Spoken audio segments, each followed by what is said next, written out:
If you thought you were on edge waiting for the results on election night, imagine how Donald Trump was feeling. Tonight we hear from insiders who were with our president-elect in those nail-biting moments as the votes were being counted, some of whom may go on with him to the White House. Here's ABC's Tom Yamans. He didn't want it to be said until we knew. No, don't tell me that if we haven't really won yet. I want to know for sure. Tonight, the story you didn't see this week, what it was like as history unfolded on election night.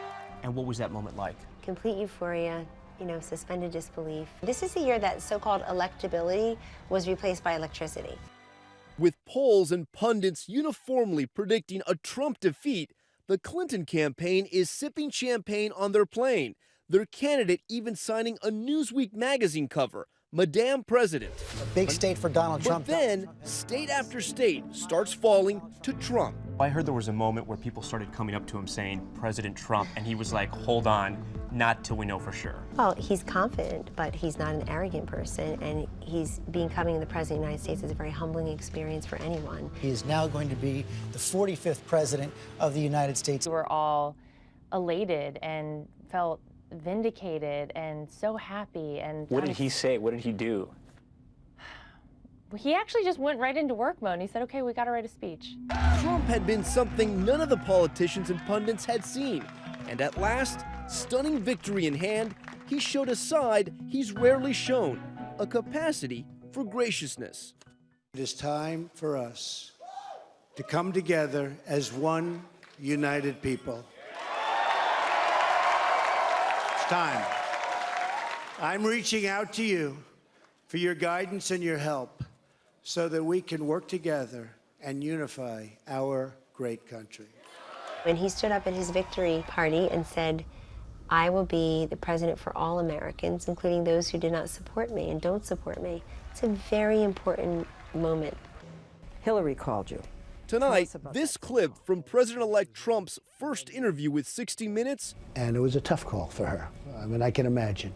Tougher for her than it would have been for me, and for me it would have been very, very difficult.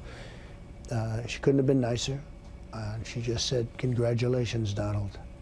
Well done. And I said, I want to thank you very much. You were a great competitor. She's very strong and very smart. There were so many people, especially at the beginning of his campaign, that didn't take him seriously. Didn't think he had a shot to win, but that didn't stop him.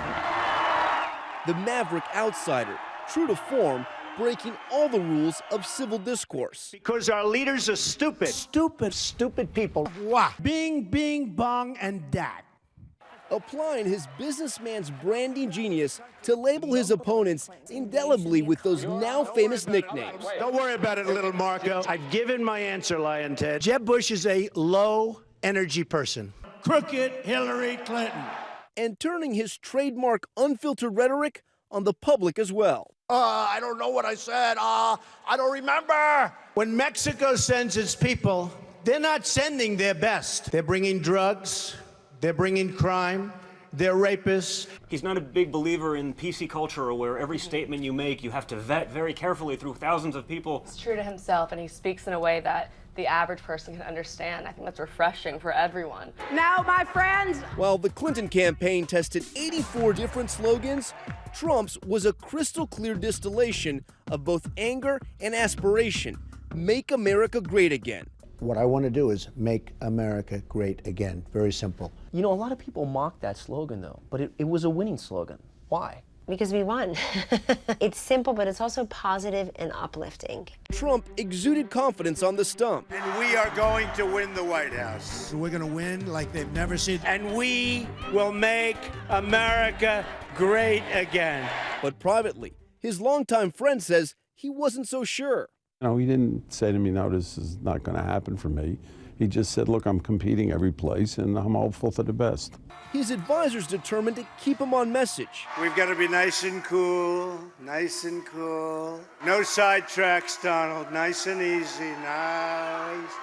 He didn't want to leave any stone unturned. He didn't want to leave anything on the table. He wanted to know going into Tuesday night that he had done everything possible to win. And I think he felt really content, honestly. I think he felt like he had done that because he had. For the millions of Clinton supporters and all who'd hoped to make history with our first woman president, tears, frustration, and anger remain. Thousands have taken to the streets across the country in protest. This is what democracy looks like! Just last night in Dallas, Philadelphia,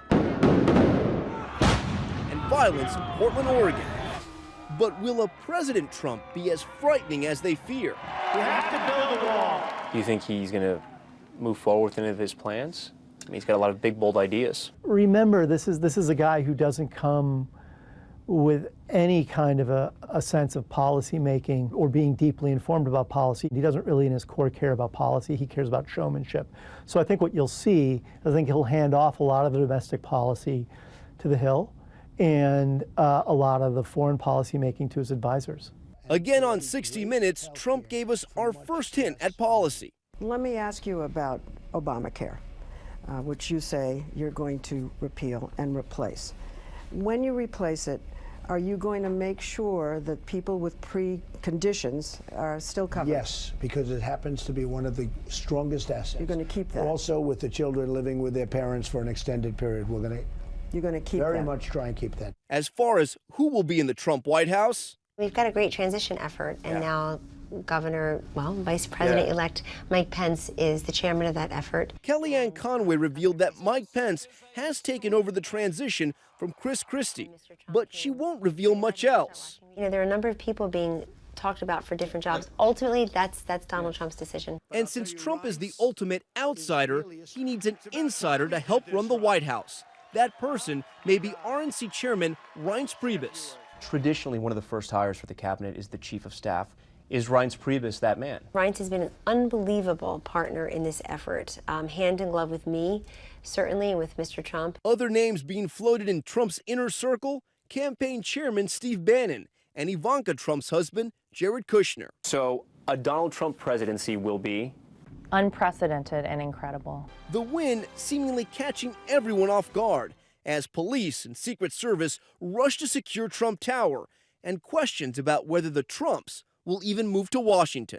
Well, he's very committed to doing what it takes to be an outstanding president, and he will be. And I suppose that he'll work out the logistics in due time, but you could see that? You could see him actually commuting very, back and forth? You know, well, that's their choice. I have had private conversations about that, but I won't reveal them. For Nightline, I'm Tom Llamas, ABC News, New York.